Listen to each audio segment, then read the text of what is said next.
Good morning everyone. I am Manoj Sanwani from DIIT।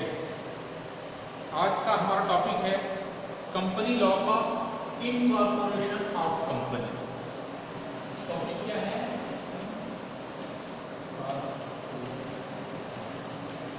Incorporation of company, company का समावेशन।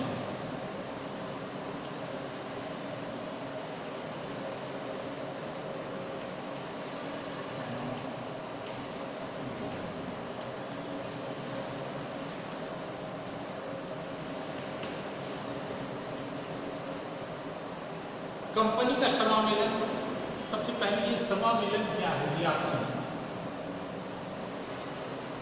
Company का समामेलन कंपनी को कार्य करने का अधिकार प्राप्त करने का प्रमाण है। कंपनी को अपने अस्तित्व में आने का, अपने विच्छिन्न अधिकार प्राप्त करने का, अपनी एक सर्वमुद्रा, एक कॉमन सील रखने का या एक निगमी व्यक्ति होने का प्रमाण पत्र प्राप्त करना ही समावेलन है। कोई भी कंपनी तब तक के अपना कार्य नहीं कर सकती जब तक कि वो कंपनी रजिस्ट्रार से कंपनी समावेलन का प्रमाण पत्र प्राप्त ना करे। और ये प्रमाण पत्र कंपनी का जो हेड ऑफिस है, जिस स्टेट से रिलेटेड है, उसी स्टेट के रजिस्ट्रार ऑफिस में एप्लीकेशन के थ्रू वहां से कंपनी का समावेलन का प्रमाण पत्र प्राप्त करते हैं। कहने का मतलब ये हुआ कि जब कंपनी खोलने का विचार एक कंपनी प्रवर्तक करता है तो वो सबसे पहले वहां संबंधित रजिस्ट्रार के पास अप्लाई करके कंपनी का प्रमाण पत्र लेता है। तो कंपनी का जो हेड ऑफिस है, कंपनी का प्रधान कार्यालय है, और वो जिस स्टेट में है उसी स्टेट से उसको प्रमाण पत्र लेना होता है। कभी कभी ऐसा कंडीशन आता है कि प्रमोटर्स ये डिसाइड नहीं कर पाते, या कंपनी के जितने भी सदस्य बनने के लिए तैयार व्यक्ति रहते हैं वो डिसाइड नहीं कर पाते कि कंपनी का हेड ऑफिस किस स्टेट में रखेंगे। तो भी उस कंडीशन में जिस स्टेट में कंपनी के हेड ऑफिस रहने की संभावना हो तो वहां से संबंधित रजिस्ट्रार के पास कंपनी का समावेलन के लिए अप्लाई करना जरूरी है। ठीक है, ठीक। तो अब सवाल ये उठता है कि कंपनी का समावेलन उस स्टेट में करना चाहिए जिस स्टेट में वहां का कंपनी का हेड ऑफिस होगा या होना तय हुआ है, तो वहां के रजिस्ट्रार के पास अप्लाई कर सकते हैं। लेकिन समावेलन कंपनी को अस्तित्व में लाने से पहले एक प्रमोटर्स को क्या क्या कार्य करने पड़ते हैं। तो सबसे पहला कार्य होता है, इसको लिख लीजिए, फंक्शन ऑफ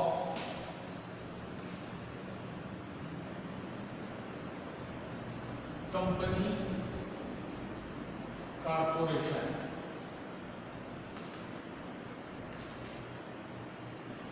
फर्स्ट,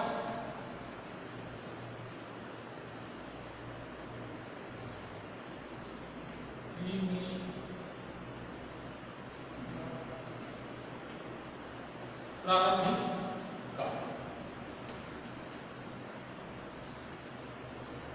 कंपनी का समावेलन का सर्टिफिकेट प्राप्त करने से पहले कंपनी के प्रमोटर को कौन सा प्रारंभिक कार्य करना होता है?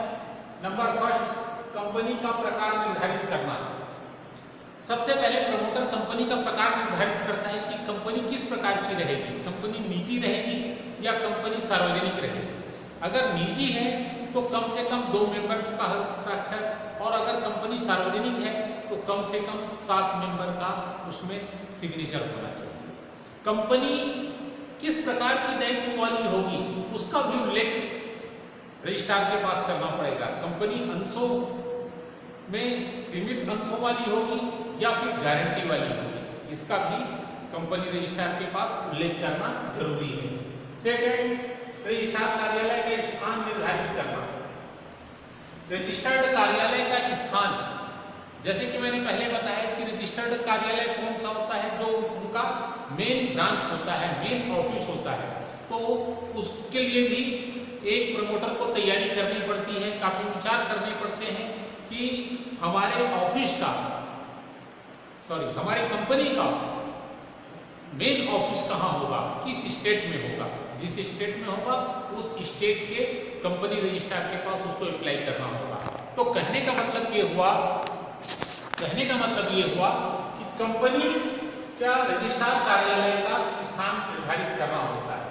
थर्ड, प्रस्तावित संचालकों द्वारा पहचान संख्या प्राप्त करना। कंपनी प्रमोटर जितने भी ऐसे व्यक्ति से मिलता है जो कंपनी के सदस्य और संचालक बनने के लिए तैयार होते हैं, तो उनका पहचान पत्र बनाना जरूरी होता है। उनका पहचान पत्र बनाने के लिए कंपनी रजिस्ट्रार के पास अप्लाई करते हैं, जो कि 30 दिनों के भीतर केंद्र सरकार के द्वारा कंपनी के संचालकों का आइडेंटिफिकेशन नंबर दे देती है। ठीक है। फोर्थ, डिजिटल सिग्नेचर प्राप्त करना। कंपनी के जितने भी सदस्य रखने की एक कल्पना प्रमोटर करता है, जितने भी संचालक रखने की एक कल्पना एक प्रमोटर करता है, तो उन सभी का सिग्नेचर और सहमति प्राप्त करके कंपनी रजिस्ट्रार के पास से डिजिटल सिग्नेचर का प्रमाण पत्र प्रमोटर कंपनी खोलने से पहले या समामेलन करने से पहले प्राप्त कर लेता है। नेक्स्ट वर्क है उसका कंपनी के नाम का चयन व आरक्षण करना। कंपनी के नाम का चयन, ये सब कार्य एक कंपनी प्रमोटर करता है। मैंने लास्ट क्लास में बताया था कि कंपनी प्रमोटर क्या है और उसके कौन कौन से अधिकार हैं, कौन कौन से दायित्व हैं। तो कंपनी प्रमोटर का एक कार्य ये भी है कि जो प्रस्तावित कंपनी है वो किस नाम से होगी, उसका नाम क्या होगा, वो लिमिटेड कंपनी होगी अथवा सार्वजनिक कंपनी होगी, उसका पहले वो चयन कर लेते हैं। जितने भी मेंबर्स हैं उनके साथ वो विचार करते हैं और फिर उसके बाद कंपनी के नाम का चयन करते हैं और रजिस्ट्रार के पास उस चयनित नाम के साथ कंपनी का आरक्षण करते हैं। नेक्स्ट वर्ग है उसका सीमा नियम एवं अंतर नियमों का मसौदा तैयार करना। सीमा नियम, कंपनी का सीमा नियम वो होता है जिसमें कंपनी एक सीमा में रहकर कार्य करना स्वीकार करती है। कंपनी कौन सा कार्य करती है, कंपनी किस प्रकार का कार्य करती है, कितने मेंबर और कितने वर्कर्स के द्वारा कार्य करती है, वो सारी चीजें उस प्रलेख में होता है, जिसको हम कंपनी का सीमा नियम और अंतर नियम कहते हैं। कहने का मतलब ये हुआ, संक्षेप में ये कहा जा सकता है कि कंपनी का जिस नियम के अंदर, जिस कानून के अंदर रहकर वो कार्य करती है, वही सीमा नियम या अंतर नियम होता है। नेक्स्ट है उसका सीमा नियम और अंतर नियमों का मुद्रण करना। जब कंपनी का प्रमोटर कंपनी के प्रस्तावित सदस्यों के साथ, कंपनी के प्रस्तावित संचालकों के साथ सीमा नियम और अंतर नियम का मसौदा तैयार कर लेता है, तो उसका मुद्रण कराता है। मुद्रण कराना मतलब आजकल इलेक्ट्रॉनिक मीडियम हो गए हैं, इलेक्ट्रॉनिक माध्यम हो गए हैं, कई प्रकार से भी डिजिटल और उसकी फोटो कॉपी करा सकते हैं और वो फोटो कॉपी कराने के बाद वो प्रपत्र को रजिस्ट्रार के पास देना होता है। तो एक कार्य ये भी हो गया प्रमोटर्स का। फिर सदस्यों का हस्ताक्षर करवाना। एक प्रमोटर प्रस्तावित कंपनी का जितना भी सदस्य रखना चाहता है या जितने भी सदस्य रखने के लिए तैयार होते हैं, एग्री होते हैं, उन सभी सदस्यों का प्रमाण पत्र में सिग्नेचर करवाना जरूरी होता है, जो कि बाद में रजिस्ट्रार ऑफिस के पास जमा की जाती है। तो ऐसे सदस्य जो सदस्य बनने के लिए अपनी रजामंदी दे देते हैं, अपनी हामी दे देते हैं, अपनी सहमति दे देते हैं, उनसे हस्ताक्षर करवाना जरूरी होता है। नेक्स्ट कानूनी अपेक्षाओं की पूर्ति संबंधी घोषणा करना। कंपनी प्रमोटर सब ऊपर के जितने भी शर्तें कार्य कर लेता है तो एक प्रमाण पत्र लिखता है, घोषणा करता है, घोषणा पत्र तैयार करता है कि जितने भी ये कार्य हुए हैं वो कानूनी रूप से सत्य हैं। जितने भी मेंबर्स हैं, मेंबर्स के जितने भी पते हैं, मेंबर्स के जो भी नाम हैं, वो सब कानूनी अपेक्षाओं को ध्यान में रखकर किया गया है। कहने का मतलब ये हुआ कि उसके द्वारा ये घोषणा करना पड़ता है कि हम आपको जो भी जानकारी दे रहे हैं वो जानकारी हमारे हिसाब से बिल्कुल सही है, कानूनी रूप से सत्य है। नेक्स्ट, सदस्यों का विवरण प्राप्त करना। जितने भी सदस्य अपनी सहमति देते हैं कि प्रस्तावित कंपनी में हम सदस्य होंगे, उनका विवरण तैयार करते हैं। जैसे उनका नाम, उनका पता, उनका किस प्रकार का व्यवसाय है, ये सबका एक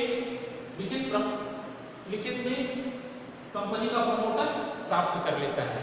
वही कार्य है और इसी कारण बोला जाता है कि सदस्यों का विवरण प्राप्त करना। नेक्स्ट, संचालकों, प्रबंध संचालकों का विवरण तैयार करना। कंपनी का प्रमोटर जैसे सदस्यों का विवरण पत्र तैयार करता है, वैसे ही संचालक या प्रबंध संचालक अगर उस कंपनी में रखना है या प्रस्तावित है कंपनी में कि प्रबंध संचालक भी होंगे, तो ऐसे संचालकों और प्रबंध संचालकों की सारी विवरण को अपने पास तैयार करके रखता है, जिसमें उनकी लिखित सहमति भी होती है। संचालकों की सहमति प्राप्त करना। जब संचालक अपनी सहमति दे देते हैं कि हम प्रस्तावित कंपनी में संचालक होंगे, तो उनके द्वारा लिखित सहमति पत्र कंपनी के प्रमोटर को प्राप्त करना चाहिए, जो कि बाद में कंपनी रजिस्ट्रार के पास जमा करने पड़ते हैं। नेक्स्ट काम,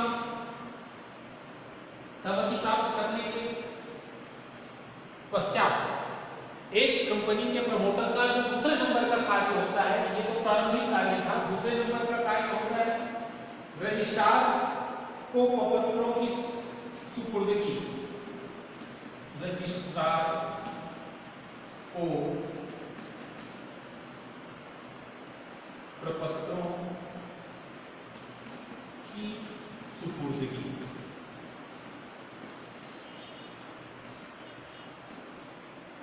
जब कंपनी का प्रमोटर ये उपरोक्त लिखित जितने भी कार्य कर लेता है, जिसको हम प्रारंभिक कार्य कहते हैं, उसके बाद वो कंपनी के रजिस्ट्रार के पास जो भी उनके पास प्रपत्र हैं, जैसे सहमति पत्र हैं, हस्ताक्षरित पत्र हैं, कंपनी के समामेलन और अंतर्नियमों का मसौदा जो तैयार किया गया है वो प्रपत्र है, ये सब प्रपत्र प्राप्त करके कंपनी रजिस्ट्रार के पास जमा करने पड़ते हैं।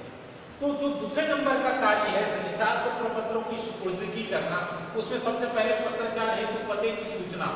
कंपनी के हेड ऑफिस का पता देना पड़ता है, जिससे कंपनी समामेलन के प्रमाण पत्र देने के पहले तक के किसी प्रकार की अगर उनको पत्राचार या किसी प्रकार की जानकारी की आवश्यकता पड़ती है तो उस ऑफिस में रजिस्ट्रार जानकारी लेने के लिए पत्र भेज सकता है। इसलिए यह आवश्यक है कि कंपनी के हेड ऑफिस का पता कंपनी के प्रमोटर को रजिस्ट्रार को पहले ही दे देना चाहिए। फिर सीमा नियम और अंतर्नियम।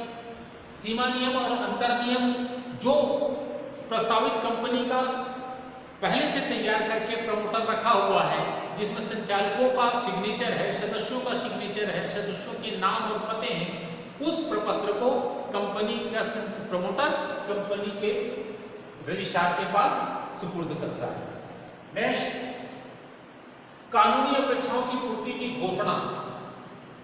एक घोषणा पत्र तैयार करता है प्रमोटर कि जितने भी कार्य हैं, जितने भी सदस्यों की संख्या बताई गई है, जितने भी सदस्यों की सिग्नेचर हैं, जितने भी सदस्यों की सहमति प्रमाण पत्र हैं, वो सारी की सारी कानूनी मान्यताओं या कानूनी अपेक्षाओं की पूर्ति करता है और कानूनी अपेक्षाओं के अनुसार सत्य पाया जाता है।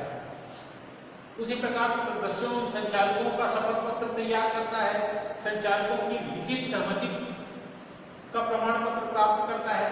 और लास्ट में जो सबसे इंपॉर्टेंट उसका वर्ग है निर्धारित शुल्क की रसीद। जब कंपनी का प्रमोटर इन सब प्रपत्रों को रजिस्ट्रार के पास जमा करता है तो वहां से रसीद जो भी कंपनी ने या कंपनी अधिनियम ने तैयार करके रखा है, विभिन्न प्रकार की कंपनियां होती हैं और सभी प्रकार की कंपनियों के लिए अलग अलग प्रकार के शुल्क हैं जो केंद्र सरकार निर्धारित करती है। वो शुल्क को कंपनी का प्रमोटर कंपनी के रजिस्ट्रार के पास जमा करता है और वहां से उस शुल्क दिए गए शुल्क की रसीद प्राप्त करता है। तो ये दूसरे नंबर का कार्य था जो एक प्रमोटर को कंपनी के समामेलन के लिए करना पड़ता है। और फिर तीसरे नंबर का कार्य होता है समामेलन का प्रमाण पत्र प्राप्त करना। जब कंपनी का प्रमोटर ये सब सारे कार्य कर लेता है, ये प्रोसेस करने के बाद सारे प्रपत्र जब कंपनी के रजिस्ट्रार के पास जमा कर देता है तो कंपनी का रजिस्ट्रार उसको बहुत अच्छी तरीके से चेक करता है और चेक करने के बाद पाता है कि कंपनी का जो भी प्रस्तावित नाम है, कंपनी के सदस्यों की संख्या है, कंपनी के संचालकों की, प्रबंध संचालकों की जो संख्या है और सहमति है, ये सारी की सारी चीजें सही पाई जाती है तो कंपनी का रजिस्ट्रार उनको 30 दिनों के भीतर कंपनी के समामेलन का प्रमाण पत्र जारी कर दिया जाता है, जिसमें कंपनी रजिस्ट्रार की सील होती है और समामेलन की तारीख दी हुई होती है। उस प्रमाण पत्र को प्राप्त करने के बाद कंपनी अपना कोई सा भी कार्य करने के लिए स्वतंत्र होती है और एक वैधानिक व्यक्ति बन जाती है, एक निगमी व्यक्ति बन जाती है, जिसको एक विच्छिन्न अधिकार प्राप्त होता है, जिसकी एक सर्व मुद्रा होती है। कहने का मतलब ये हुआ संक्षेप में कि कंपनी समामेलन का प्रमाण पत्र प्राप्त करने के बाद अपने पूर्ण अस्तित्व में आ जाती है और वो सब सारे कार्य कर सकती है जो एक कृत्रिम व्यक्ति करता है। अपने फायदे के लिए, अपने बेनिफिट के लिए किसी भी संपत्ति का क्रय विक्रय कर सकती है, किसी अन्य व्यक्ति के साथ अनुबंध कर सकती है, किसी अन्य व्यक्ति या अन्य कंपनी पर वाद प्रस्तुत कर सकती है। ठीक है, तो ये था इनकॉर्पोरेशन ऑफ कंपनी का समामेलन। आज के लिए बस इतना ही। Thank you very much.